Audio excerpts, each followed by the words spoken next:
Messieurs, dames, bonjour, nous sommes de nouveau chez Car Polish pour aujourd'hui vous présenter la nouvelle M3 CS.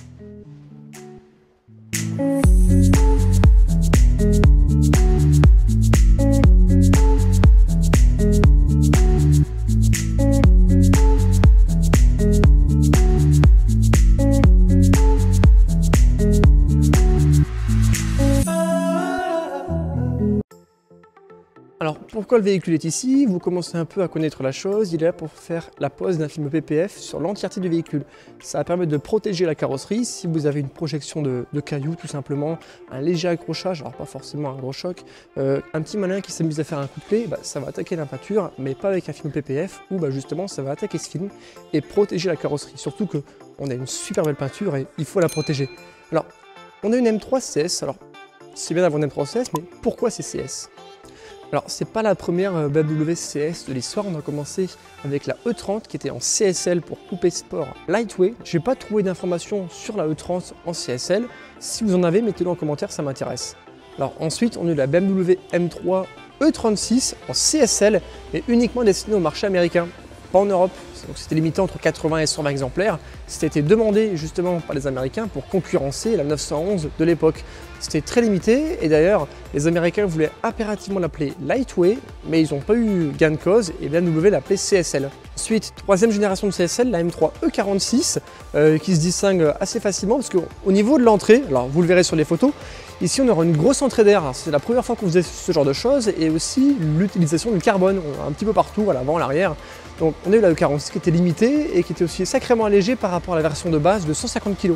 Alors ensuite pour la version E92 de la M3, on n'a plus de version CSL, on a une version GTS qui est équipée à un moteur V8 4,4 litres. Alors pourquoi GTS et pas CSL? Parce que le CSL était réservé au moteur 3 litres 6 cylindres en ligne.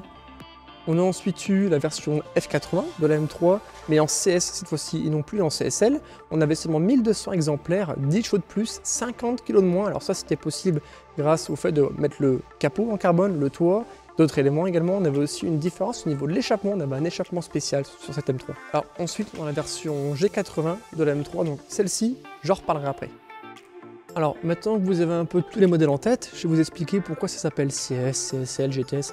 C'est un peu compliqué, BMW ils n'ont pas été très simples pour ça. Alors pour les anciens modèles, CSL signifie coupé, sport, lightweight. C'était des 2 portes en général, ou 3 si on commence avec le coffre. Ensuite on a ouvert la version GTS qui signifie Gran Turismo Sport.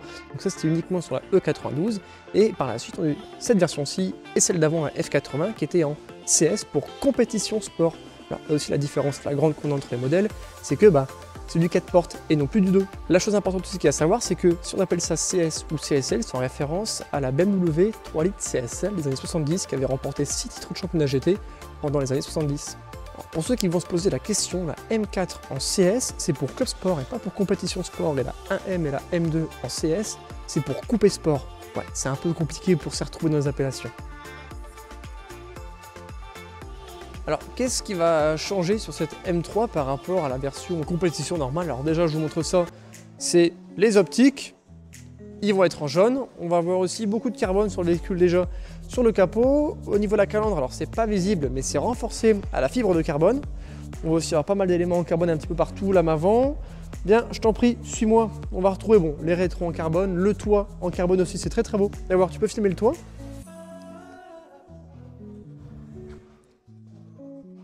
Ensuite, c'est au niveau de l'arrière que ça va jouer également. On va avoir un léger diffuseur, un léger béquet ici en carbone et un diffuseur ensuite en carbone avec un échappement spécial en titane pour gagner du poids. Parce que oui, il y a 36 kg de différence, 40 chevaux avec la M3 compétition classique. À l'arrière, on va aussi retrouver le logo M3 CS avec un contour rouge que je trouve très joli et qui suit aussi avec l'optique.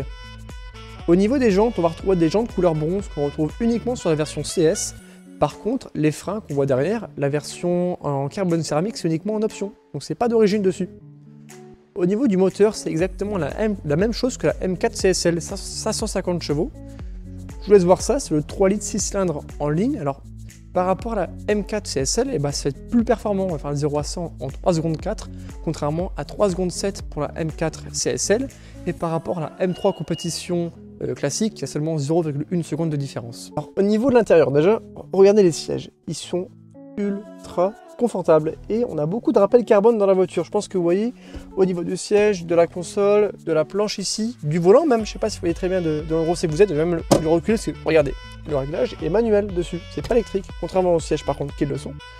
On va retrouver une boîte automatique parce que c'est uniquement proposé en boîte auto sur ce véhicule. Ensuite, on va avoir une très grande planche avec une très belle visibilité. Je pense que de toute façon, vous le voyez tout aussi bien que moi.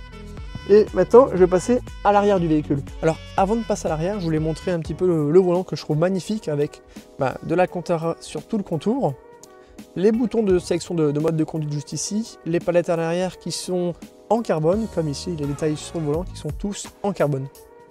Bon allez, passons à l'arrière. Alors déjà au niveau de l'arrière, je suis très surpris du confort parce que franchement, on a de la place. Pour les jambes, je suis assez bien installé et le siège est réglé à ma position à l'avant. Déjà, en parlant des sièges aussi, je trouve qu'on a vraiment une très belle vue.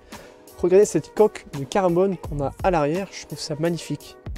Non, que des points positifs sur ce véhicule, on est bien installé et c'est très joli.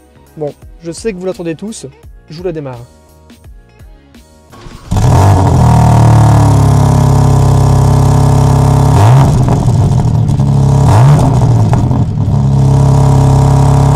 Alors le prix du véhicule, on est à 207 000 € avec le malus de 50 000 € qui est inclus dans le prix. Donc, ça commence à faire une jolie facture, mais il faut se dire que c'est une version très limitée, seulement 1800 exemplaires au monde, dont 73 en France. Bon, en tout cas j'espère que le modèle vous a plu. Si tu as aimé, pense à t'abonner, mettre un like, il y a aussi le lien en description des réseaux sociaux et de Car Polish.